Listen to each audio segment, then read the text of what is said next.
कांग्रेस के स्मारक के रूप में रखूँगा। आप कल्पना कीजिए, वही प्राइम मिनिस्टर को बार बार बढ़ाना पड़ रहा है प्रोविज़न उसके लिए, स्थिति बनी है। तो कई बातें ऐसी होती हैं जो समझ में नहीं आती अच्छे से लोगों को, जो उनको भी नहीं आई थी, प्रधानमंत्री जी को भी नहीं आई थी। जैसे अभी वो मणिपुर में बोल गए। आप बताइए मुझे, पार्लियामेंट के अंदर जा रहे हैं, 77 दिन हो गए, 77 डेज हो गए, उसके अंदर आपने ये सब नहीं बोला। 50 साल का मेरा अनुभव राजनीति का। अगर एक राज्य में आग लग रही हो, पूरे राज्य के अंदर आग मामूली नहीं हो, आग धधकती आग हो, उसके अंदर आपने जिस रूप में अपने को पेश किया, सुप्रीम कोर्ट के इंडिकेशन मिलते ही मेरे ख्याल सेकंडों के अंदर बात ख़त्म कर दी अपनी, सेकंडों के अंदर। और मुझे अफसोस है कि कहाँ मणिपुर जल रहा है, कितने लोग मारे गए हैं, 150 लोग मारे गए, 200 मारे गए, 500 मारे, किसी को नहीं मालूम है। कोई 1000 लोगों की बात कर रहा है। वहाँ का मुख्यमंत्री कह रहा है कि आप तो एक रेप घटना की बात कर रहे हो, ऐसी 100 से अधिक घटनाएं हो चुकी है मेरे राज्य के अंदर, और पता नहीं अब आगे 1000 तो उन्होंने बताई, अब तो फिगर आ रहे हैं 3-4 हज़ार FIR लॉन्च हो चुकी है। तो कहने का मतलब है कि जिस प्रकार प्रधानमंत्री जी ने बिहेव किया और जिस प्रकार उन्होंने दुख प्रकट किया और कहा कि राजस्थान, छत्तीसगढ़ और मणिपुर, और मुख्यमंत्री को मैं कहना चाहूँगा कि आप वहाँ पर ध्यान रखें। बताइए आप, ये प्रधानमंत्री जी ने राजस्थान के स्वाभिमान पर चोट करी है। कहाँ तो मणिपुर है जहाँ पर क्या नहीं हो रहा है, वहाँ क्या नहीं हो रहा है। और वो कहते हैं 140 करोड़ जनता को संसार होना पड़ रहा है। 140 करोड़ जनता को संसार नहीं होना पड़ रहा है। वो तो दुखी है आपके सरकार के कारनामों से, आपकी विफलताओं से, आपकी लापरवाही से। एक बार गृह मंत्री जाके आ गए और तीसरी कर ली, जलते रहे, मरते गए, झोपड़े जल रही है, सब कुछ जल रहा है वहाँ पर। और जो रेप और जो घटनाएं जो आप देख रहे हो, क्या क्या नहीं हो रहा है, उनके बारे में आपने खाली चंद सेकंडों में अपनी बात खत्म कर दी, फॉर्मेलिटी करके। वो खुद नहीं जाते, मान लो PM मीटिंग बुलाते, बराबर रेगुलर पता करते क्या हो रहा है, प्रोग्रेस क्या है, कंट्रोल कैसे होगा। आप कर्नाटक घूम रहे हो, राजस्थान घूम रहे हो, छत्तीसगढ़ घूम रहे हो चुनाव के अंदर। ऐसा मैंने पहली बार अनुभव किया कि प्रधानमंत्री लेवल का एक गरिमा होती है, प्रधानमंत्री पद की बहुत बड़ी गरिमा होती है। हमारे ऐसा कि गर्व की बात होती है, हमारे देश के प्रधानमंत्री है, दुनिया के मुल्कों में जा रहे हैं, यहाँ जा रहे हैं, वहाँ जा रहे हैं। वो आदमी, मणिपुर हमारा राज्य है, ये नहीं बोलना चाहिए। उनकी सरकार है, उनकी सरकार है। अगर वह कांग्रेस सरकार होती तो आप कल्पना कीजिए वो क्या क्या बोलते। तो कहने का मतलब कि ये बातें भी देश में हो रही है जो बहुत दुखद है। मैं जो आज आपके सामने पेश हुआ हूँ, आपको मैं तकलीफ़ दी है मैंने, वो मैंने विशेष जो कल एक्ट पास हुआ है वो हमारे लिए इतिहास बन गया। नरेगा की बात मैंने छेड़ी है कि नरेगा राइट टू नरेगा दिया है देश को, 4 कानून बना के, विशेष सोनिया गांधी ने और मनमोहन सिंह जी ने। आज़ादी के बाद में पहली बार किसी सरकार ने अधिकार आधारित युग की शुरुआत करी है। उसका लाभ क्या मिल रहा है आप सोच सकते हो, कल्पना कर सकते हो। पूरे देश के अंदर बच्चों को 8वीं तक की शिक्षा फ्री प्राइवेट स्कूलों के अंदर। आपको मालूम होगा, खुशी होगी, राजस्थान सरकार ने 8वीं से 12वीं कर दी है राजस्थान के, पहले गवर्नमेंट देश के अंदर जिसने 12वीं तक भी हमने कर दी है। फूड सिक्योरिटी एक्ट लागू है, राजस्थान लागू हमने 2 रुपये की बजाय 1 रुपये किलो गेहूँ कर दिया था उस वक्त में भी। हम तो वो फॉलो कर रहे हैं जो कि वहाँ पर फैसले हुए थे। पर कहने का मतलब ये है कि समय आ गया है कि आप विश्व गुरु बनने की बातें कर रहे हो, पहले घर को संभाल लो। जो हमारे देशवासी हैं, भुखमरी के शिकार हैं, कुपोषण के शिकार हैं, उनका क्या कर रहे हो? उनके जीने का अधिकार उनको भी है। ये हमने जो कानून कल पास किया उसकी भावना भी आप समझ लो वही है कि कानून क्या कहता है, संविधान क्या कहता है। संविधान की जो भावना राज्य की नीति निर्देशक डायरेक्टिव प्रिंसिपल जो हमारे हैं उसमें कहते हैं समान न्याय और निःशुल्क विधिक तत्व नंबर 1, कुछ दशाओं में काम, शिक्षा और लोक सहायता पाने का अधिकार और कर्मकारों के लिए निर्वाह मजदूरी आदि।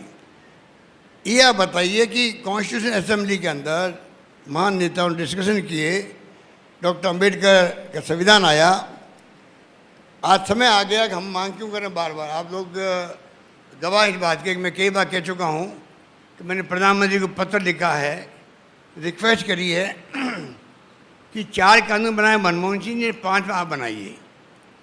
राइट टू सोशल सिक्योरिटी, उसमें सब बात आ जाएगी, सब बातें आ जाएगी, पेंशन भी आ जाएगा, गारंटी मिल जाए लोगों को। वो वक्त आ गया कि आप सोशल सिक्योरिटी का नाम दीजिए, उस अम्ब्रेला के अंदर तमाम बातें आएगी, उससे हर परिवार देश का। अब कई बार कई गलतियाँ होती, छूट जाते हैं, कहीं आते हैं, कहीं नहीं आते, कि जब मालूम नहीं पड़ती है। कानून बन जाएगा तो इस देश के हर परिवार को सुरक्षा मिलेगी, जिस प्रकार दुनिया के मुल्कों में मिलती है। विदेश मंत्री, प्रधानमंत्री इतने मुल्कों में जाते हैं तो मुझसे ज़्यादा 1000 गुना ज्ञान ज़्यादा उनका है, उसका उनको उपयोग करना चाहिए। अपने अनुभवों का, ज्ञान का उपयोग करें वो। और जो दुनिया के मुल्कों में सोशल सिक्योरिटी लागू, चाहे जर्मनी है, चाहे वो इंग्लैंड है, अमेरिका, जो भी है, यूरोपियन कंट्रीज है, उनका अध्ययन करवा ले। उसके बाद में इस देश के लिए जब 140 करोड़ की बार बार वो बात करते हैं, 140 के आंकड़े उनको पक्के याद हो गए हैं, तो क्यों नहीं वो जो है उसी ढंग का जो हम संभव हो सकता है वो यहाँ एक्ट लागू करें, सोशल सिक्योरिटी। मेन बात ये है। और वही भावना जितनी हम कर सकते हैं, जितनी हमारे स्थिति है राज्यों की, उसके हिसाब से हम आगे बढ़ते जा रहे हैं। पहले मैंने इंदिरा गांधी के नाम से शहरी रोजगार योजना चालू करी, देश में 1-2 राज्यों में मुश्किल जो होगी, उनका अनुभव हमने लिया। आज हम जो एक्ट लाए हैं महात्मा गांधी के नाम से, मिनिमम इनकम गारंटी एक्ट, उसके अंतर्गत जो आज 100 दिन का रोजगार तो नरेगा में है, 25 दिन की गारंटी हमने दी है, नंबर 1। नंबर 2, शहरी रोजगार योजना बनाई हमने इंदिरा गांधी के नाम से, उनमें 25 दिन का 125 दिन पूरा हम दे रहे हैं उसके लिए, तो शहरों के लिए तो। और पेंशन मैंने 1000 रुपये कर दिया अभी मिनिमम, और 15% बढ़ेगा, प्रति वर्ष बढ़ेगा, वो प्रोविजन भी कर दिया। जैसे कोई सरकारी नौकरी में रिटायर होता आदमी तो उसको बढ़ोतरी होती है, हमने व्यवस्था कर दी है। ये हमने एक स्टेप उठाया है, उस दिशा में है। आने वाले वक्त में हम आगे बढ़ सकते हैं। जो मैं बार बार करता हूँ, सोशल सिक्योरिटी बात करता हूँ, हम यहाँ रुकने वाले नहीं हैं। हमारे अगर सरकार आएगी तो हम चाहेंगे इस थीम को हम आगे बढ़ाएं और भारत सरकार पर दबाव बनाएंगे लगातार। हम चाहेंगे कि राहुल गांधी ने जो कहा था न्याय योजना 6000 रुपये वाली, वो योजना ही क्रांतिकारी थी मैनिफेस्टो में। सरकार हमारी नहीं बनी, अलग बात है, परंतु हम चाहते हैं कि सोशल सिक्योरिटी को लेकर के लगातार हम लोग इस बात को उठाएं, जिससे कि बता सकें कि देशवासियों को और प्रदेशवासियों को इसकी ज़रूरत है। आज जो जिस प्रकार से पेंशन हम दे रहे हैं, आपको शायद दुख होगा इस बात को या जानकारी होगी कई लोगों को, भारत सरकार 200 रुपये देती है पेंशन। आप बताइए, सिर्फ 200 रुपये। 20 साल से मैं देख रहा हूँ, जब मैं पहली बार मुख्यमंत्री था तब 200 रुपये थे, आज भी 200 रुपये हैं। और 300 रुपये कुछ लोगों को, 80 साल के ज़्यादा लोगों को। आप बताइए, ये सोशल सिक्योरिटी है? तो मैं चाहूँगा, वक्त आ गया है, जो कानून हमने बनाया है सोच समझ के बनाया। और आपको शायद याद होगा, आप पहले कई लोग बैठे होंगे हाउस के अंदर, एक मैंने वहाँ कोट किया था बराक ओबामा को, मैं वापस रिपीट कर देता हूँ। मिस्टर बराक ओबामा ने 14 अगस्त 2010 को कहा था कि 75 वर्ष पूर्व 14 अगस्त 1935 को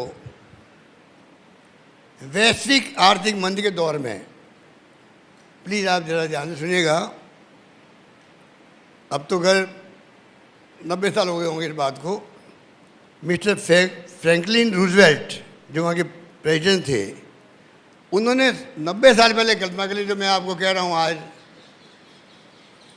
कि वैश्विक आर्थिक मंदी के दौर में भी फ्रैंकलिन रूजवेल्ट ने सामाजिक सुरक्षा को, जो सोशल सिक्योरिटी बात मैं कर रहा हूँ, कानून का रूप देते हुए अमेरिका के मध्यम वर्ग के लिए आधारशिला रखी थी, जिससे ये सुनिश्चित हो सका कि वृद्धजन उम्र भर कठिन परिश्रम करने के बाद सत्सम्मान सेवानिवृत्त हो सके।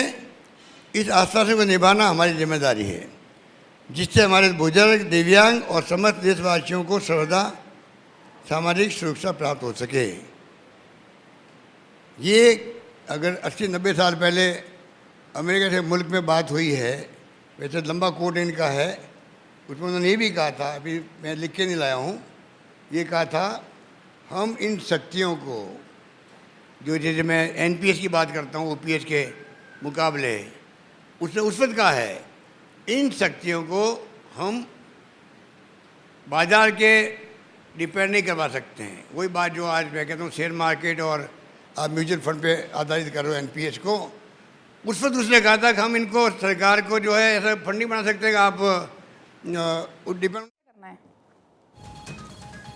तो आप सुन रहे थे अशोक गहलोत को मणिपुर की घटना पर निशाना साधते हुए। उन्होंने कहा कि संसद के अंदर प्रधानमंत्री मोदी क्यों नहीं बोल रहे, वो क्यों चुप हैं। मणिपुर के सीएम ने 100 घटना की बात कही, ऐसी तमाम बातों का जिक्र उन्होंने किया। उन्होंने ये भी कहा कि पीएम ने कोई बैठक क्यों नहीं बुलाई, 77 दिन से मणिपुर जल रहा है, पीएम क्यों चुप है। तो तमाम ऐसे सवाल उठाते हुए सीएम अशोक गहलोत को आप सुन रहे थे मणिपुर की घटना पर निशाना साधते हुए। साथ ही उन्होंने यहां पर और भी बातों का जिक्र किया। उन्होंने कहा राइट टू सोशल सिक्योरिटी का कानून बनना चाहिए, इस बात का भी वो जिक्र करते हुए नजर आए। उन्होंने कहा कि गरीबों और कुपोषितों पर ध्यान देने की जरूरत सबसे ज्यादा है।